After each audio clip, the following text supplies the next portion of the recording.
Today's a special episode because I'm going to be breaking down my home service business, ValleyHomeTinting, and how I was able to launch it about 4 months ago in a super small town and the really good results we were able to get with it. We generated over $30,000 in the first 2 months of operation. Now, this number might sound little or it might sound big to some of you, but home service is a lot. This home service business took so much time out of our day, and I do have to say we because my girlfriend actually quit her job to go all in with me on this business model. And in this video, I'm gonna break down the entire launch strategy I used for ValleyHomeTinting and how it was able to get us success straight from the get-go. From the idea of the name, to the strategy creation and brand thoughts, to the Facebook ads and how we were able to do our entire marketing strategy, and then finally actually fulfilling these customers and making sure we had referrals coming in right away. Hey everybody, my name is Jordan Danzy. I'm a marketing and home service fanatic, and I'm currently trying to build the #1 home service and marketing community called the 3-Pillar Framework. If you or someone you know is a home service business owner and you want to get the tools right away to scale up, build trust faster, and then systemize your processes, come check out the 3-Pillar Framework. You can try it today for free. Link is in the description. All right, so let's jump into it, but let's actually jump a little bit backwards. So on June 27th, I posted a video to my main Instagram channel that I was going to be building a home service business in the next 90 days. And the entire goal of this video was to just put proof behind what we're doing. So I originally started with marketing and just providing the 3-Pillar Framework to home service businesses, teaching them how to utilize it and build it in their business. And then I said, hey, what better way to actually prove this works than actually doing it? So I set with the goal of 10K in 90 days. And the first month we did 13,000 in sales, which was just absolutely insane to me. And then the second month it went even crazier and we did 17,000, crushing the original goal of 10K in 90 days. We did 30K in 60. But the cool part is I wasn't building this on the 27th. You can see here, like I already had the signs. I had everything in progress. This was something I have been working on for a while. You can come over here and see that the actual Instagram first post was on June 20th. So we had been working on these videos. I think these are all posted the same day. We had been working on this brand for a really long time.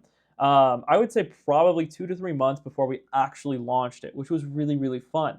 So the whole idea and process behind this was to make this business, 1, to show that the 3-Pillar Framework really works, and 2, to just show that it's possible when you have the right steps, when you have a guided process and you know what's working in the current market right now, that implementing our framework is a no-brainer because you're going to get more leads in the door. And that's the #1 thing people need when they're starting their home service business or they're trying to scale their home service business is they need more people in the door. And that's the first part of the pillar is marketing. The second part is content, using that to build trust with those people you just got in the door so you can sell them for a higher service. That's pillar 2. And then pillar 3 is systems. So you can systemize those people with lead nurtures, automated text messages, appointment reminders, provide an amazing customer experience, and buy back your time at the same exact time. This is what I did in the beginning, but I want to jump back to the actual idea creation / process of this.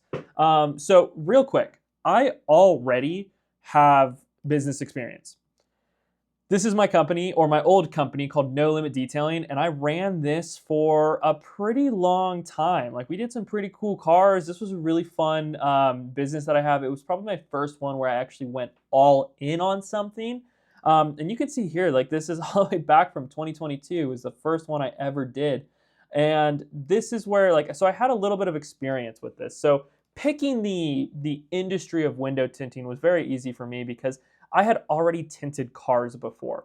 So I've had a head start. If this is your first business that you're trying to create, or this is your first time that you're gonna be running Facebook and Instagram ads, it can be a lot, right? And it can be sometimes very intimidating.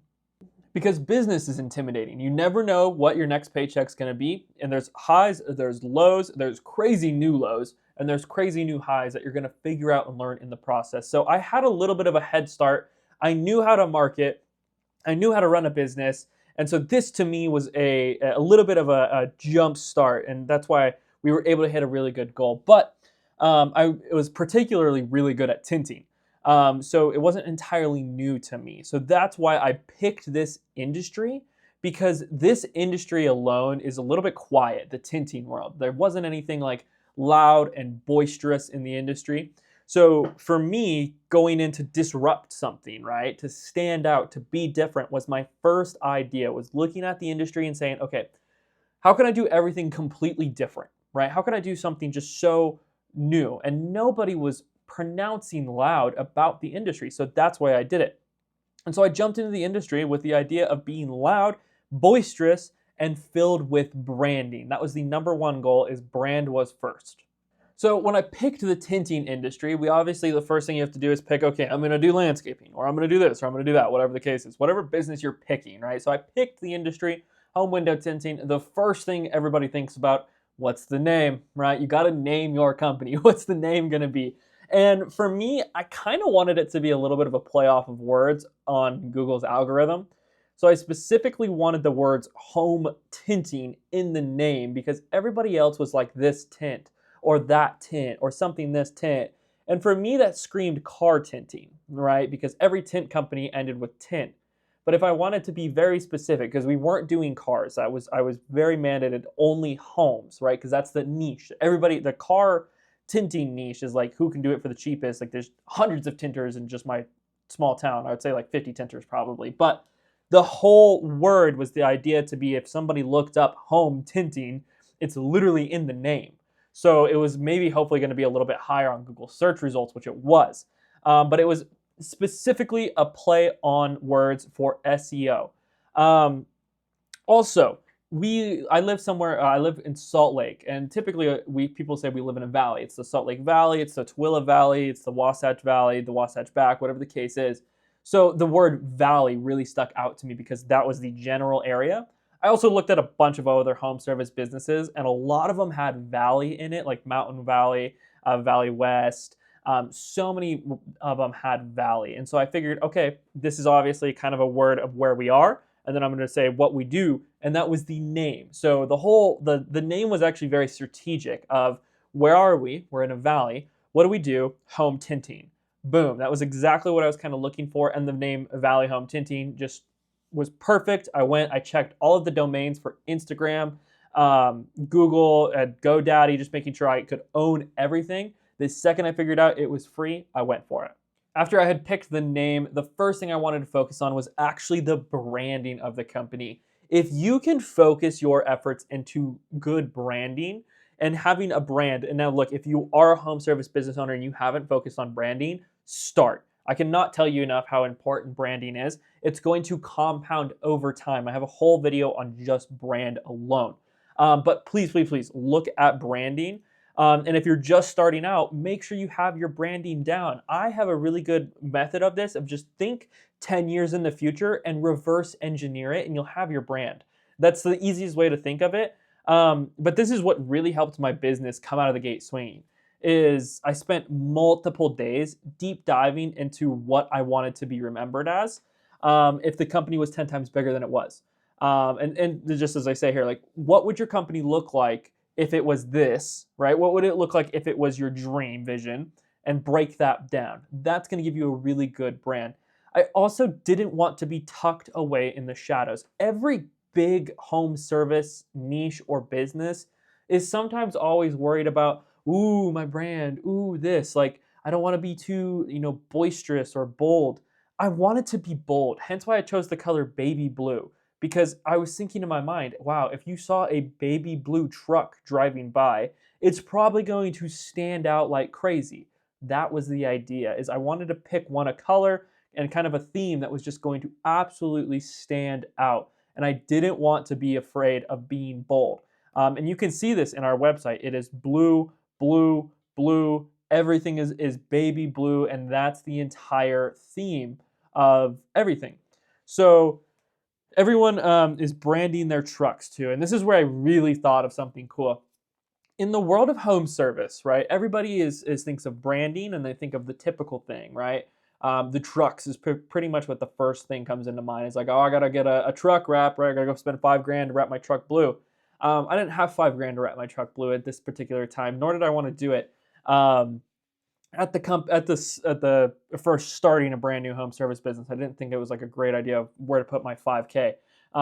So I went and said, okay, what's something that no home service business is doing? And what's something where they could look at just the technician, right? Just the person who's there and associate them with my company, because that's what branding is. It's an association between something and your business. And you need to find that link, right? What is that link for you? And it's probably the most important part with branding. And if you nail that, right? If you can nail the association piece of this, I see it, and it immediately makes me think of your business, you are going to just compound that brand over time. And there's no way you don't win in 2 years with branding. It's insane.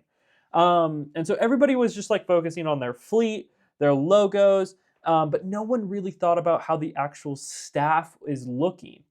Everybody has like kind of basic branding. So the first thing that came into mind was shoes. For some reason, I saw someone with some cool kicks one day, and I was like going to the store, and I was like, whoa, that caught me off guard. It was like these bright yellow shoes, and I was like, well, it's definitely an eye catcher. Oh, that's what I would be cool. What if we had blue shoes?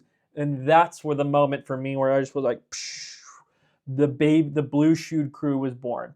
And the shoes was purely a branding aspect. And I spent like a good, I would say a week, really just like developing my brand until I had a solid pitch on like, this is who we are, this is our mission values, this is what we stand for. If you want help with branding, we have a module in the school community that you can go check out. It's super useful, and it can kind of help you develop your brand. But I really, really wanted it to be something completely different in that industry, and it really stood out. Like, no contractor has blue shoes, no landscaper is going to be wearing blue shoes.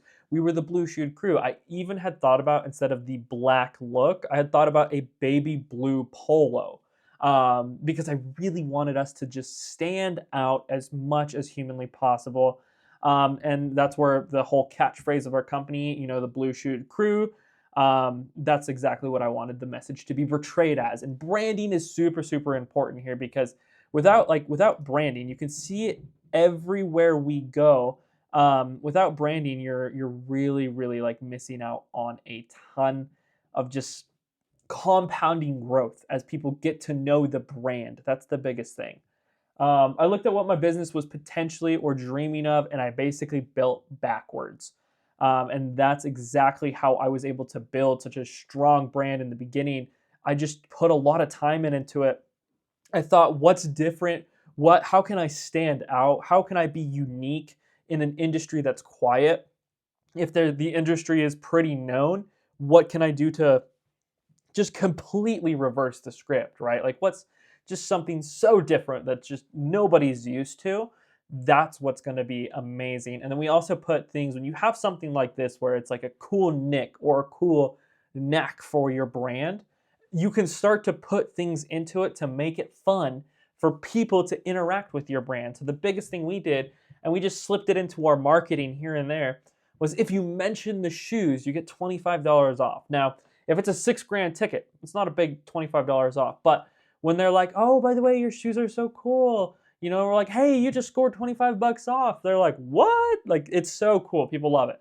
And I think this is really, really what helped push us in the beginning was branding. And I'm really like, I really, really love branding. And I think it's what can push businesses really, really far.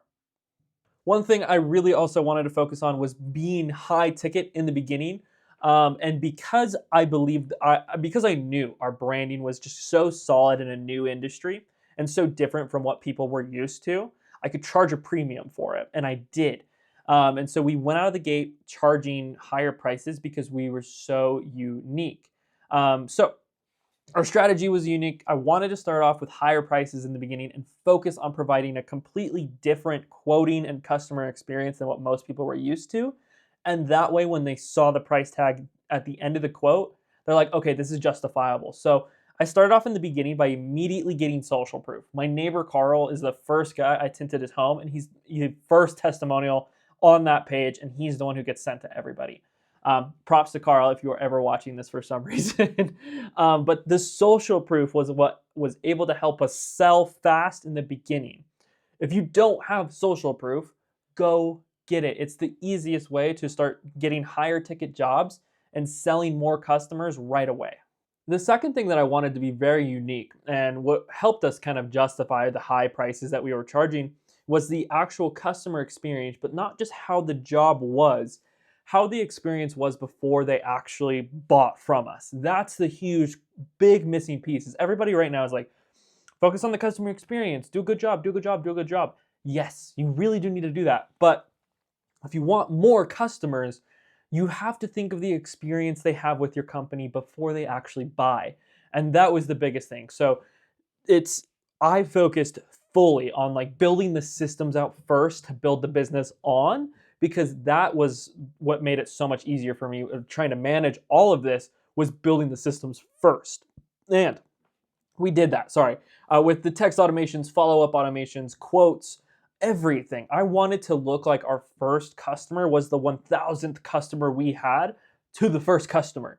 So when they first opted in, they get a message, they get a call, they get put in our systems, they get nurtures, they get propaganda pictures, like everything was built on the experience they have with us before the sale, right? That's a totally another like line of customer experience, the sales process that you really actually have to focus on.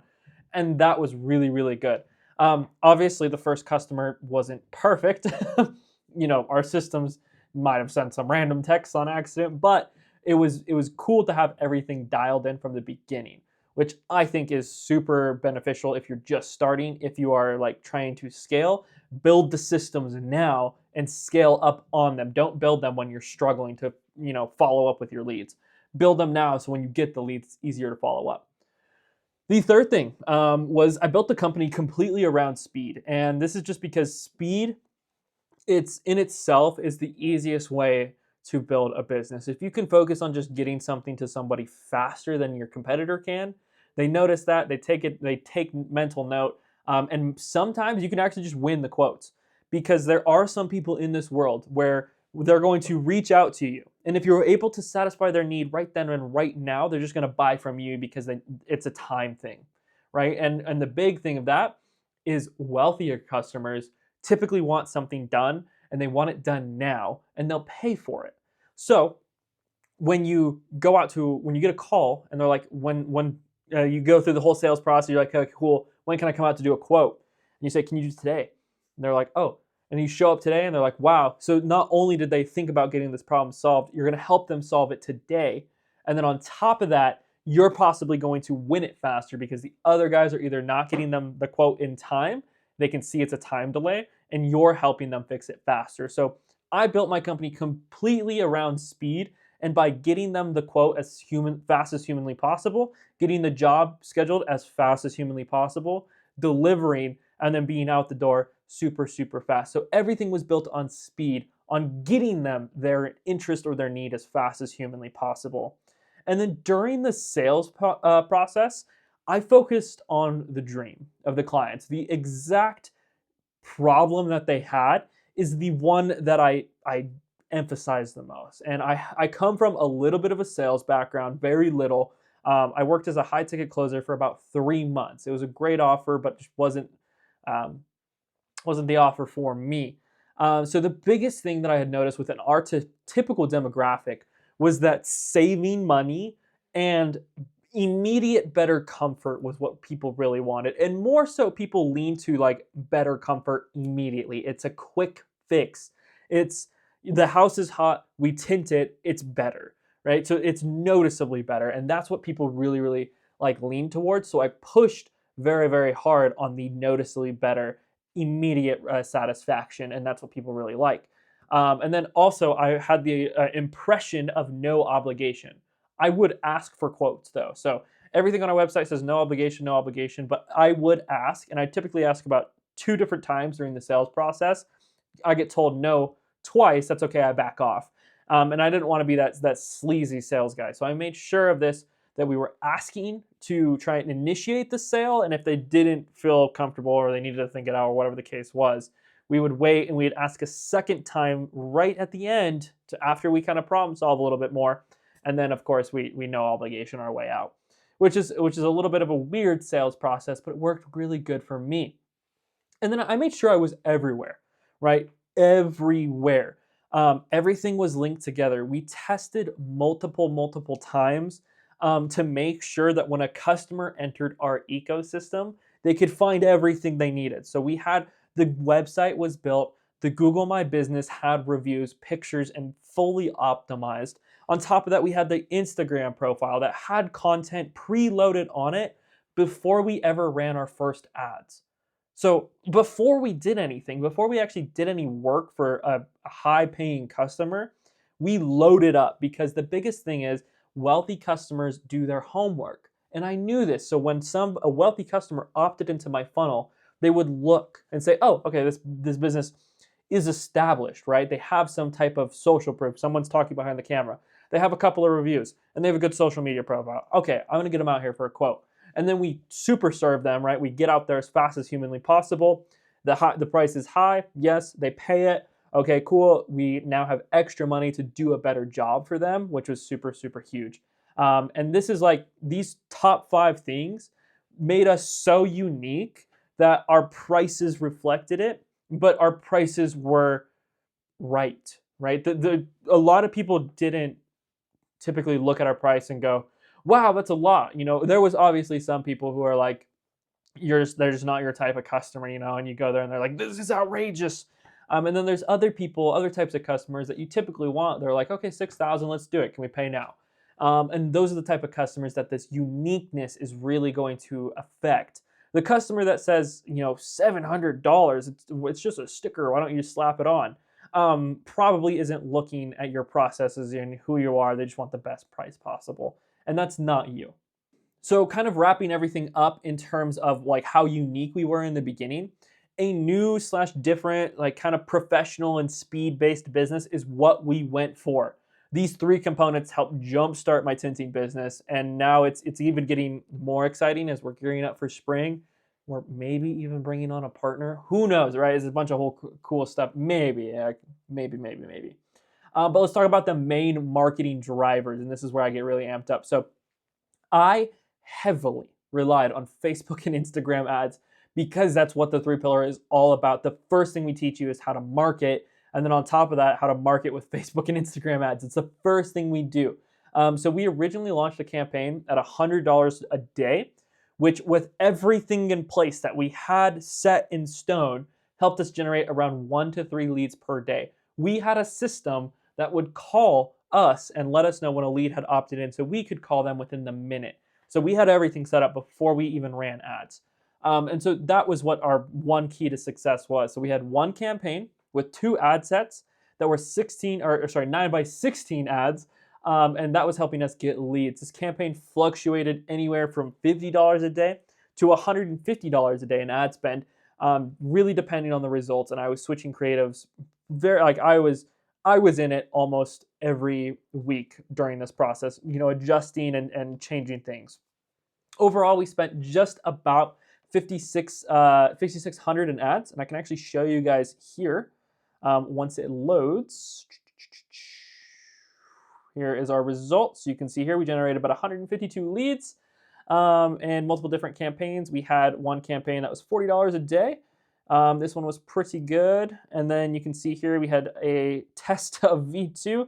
Didn't do so great. We were about 66. And then on top of that, we did V3. And that's when it really started to do pretty great. We had $30 cost per leads, 61 leads, 1,800 spent. And so you can kind of see all of the leads we spent, how much money we spent. And this was really cool. We maintained about a 45% profit margin with material, me and my girlfriend, and then ad spend on top of that, which was pretty neat. On top of that, we had some other strategies like local signage in the customer's yards, Google My Business optimization. And that's typically like the 3 things that we really did and we pushed super hard. Facebook and Instagram ads was our primary source for leads in the beginning. I can't stress that enough. Like, we focused the first month entirely on ads. Like, the business is like, to get customers, it was having to be ads, which is cool because as branding compounds, that cost will start to go down. But that's an over time thing. It's a compounding effect. And what I did put into place, and I'm very glad I did, is I started our referral strategy right in the beginning. So month 1 was purely Facebook and Instagram ads that was feeding the business. But after month 2, we also started to get some more organic referrals coming in. And if you have a really good referral strategy and you super serve your customer, you are just bound to get referrals. At the end of the day, it's just a numbers game. How many customers can you super serve and do an amazing job for? How many of them can you tell them to advocate for your brand and put initiatives behind it? And then you'll start to get referrals. So that was something really cool, is even on month 2, we started to see some referrals coming in the door. But I do have to say, my Facebook ads offer that I was running for the business, and kind of our offer in general for the business, was really, really solid. If you don't get your quote within 24 hours, you get $100 off. Now, for tickets that are ranging anywhere from like $700 to $6,000, $100 off isn't a ton. Maybe if it's like a $700 job. But it was showing people that we are going to get to you as fast as humanly possible because we don't want to lose that $100. That's what it's telling people. It's not that, oh, if I don't get to you in a day, you get $100 off. It's like, no, I don't want to lose that money, so I'm going to get to you as fast as humanly possible. And that's what this offer really, really portrayed. The reality is nowadays, like, people want their stuff faster. Amazon has same day shipping sometimes. If you can get same day shipping rather than a product that's going to get you there tomorrow morning, which one are you going to buy if it's a dollar bit difference? More than likely the one that's going to come the same day. And this is why our Facebook ads offer really, really helped. On top of the offer itself, I had already built out the sales system. I had built out all of the systems beforehand. And so everything that I used went through Go High Level, right? If you want to try Go High Level, by the way, there's a 14 free day trial down below. But I built out the complete sales system before even doing our first quote. The call system, everything, because I just wanted to maximize our initial results. Because typically when something's new, you're gonna get kind of a new rush. And I wanted to capitalize on that new rush right away. And so every lead went through these systems: a speed to lead system, a lead nurturing, and an email campaign right away.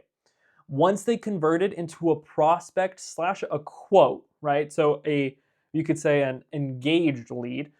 They were immediately had quote appointments. We are on the way text before the quote propaganda, which means you're sending them pictures of the work that could be happening, right? This is something that we implemented on the second month, but because we had to have pictures, of course, but you now send the propaganda of what their potential job is going to be looking like. Quote follow-up automations, value stacking informational text, and then on top of that, customer testimonial propaganda. So what I'm basically saying here in this section is once we actually got them to sign up for a quote, we would bombard them with as much propaganda as humanly possible, both before, during, and after the quote. That's the sales process right there, is before, during, and after the quote. And then we would just go crazy with this. Once they turned into an actual paying customer, it didn't stop, because we had automated date, time, and appointment scheduling where they could automatically schedule when they wanted their appointment to be, sometimes depending on material and per job. We had appointment reminders and on-the-way text messages there as well. Once the job was completed, we had automated Google review text and then even automated 1-week checkups just to make sure everything was okay. Put them into a long-term campaigns list, and things really started to be running. So we had a full built-out sales system from the beginning, and without this one system, I personally would have been lost. Without this system, trying to manage quotes, jobs, customer texts on my personal phone, no, count me out of it. I would have gone insane. And so just having a CRM that's purely made for sales oriented is 10 times better. Again, if you want to try Go High Level, there's a 14-day free trial. If you want the snapshot, you will have to join our community. But that is basically everything that really helped us start Valley Home Tinting, get the ball rolling, and was able to bring in that $30,000 with 45% profit margins in 2 months, which was super, super cool. The business is still going on. We're still tinting windows, and we're possibly even looking for some other fun stuff to hit spring even harder. It is definitely a seasonal business, but we're going to hit spring running super, super fast. So thank you guys so much for watching. If you're a home service business owner and you want more guides, templates, and full-on walkthroughs on how to scale your business with our 3-pillar framework, come join the school community. You can start today, 7 days for free. Worst case scenario is you get in there, you steal all of the templates that we've worked hours and thousands of dollars for. Best case scenario is you get in there and you make the change that your business needs to scale. So again, come join us. We would love to have you. Thank you guys so much for watching. Please make sure to like, subscribe. I'll see you in the next one.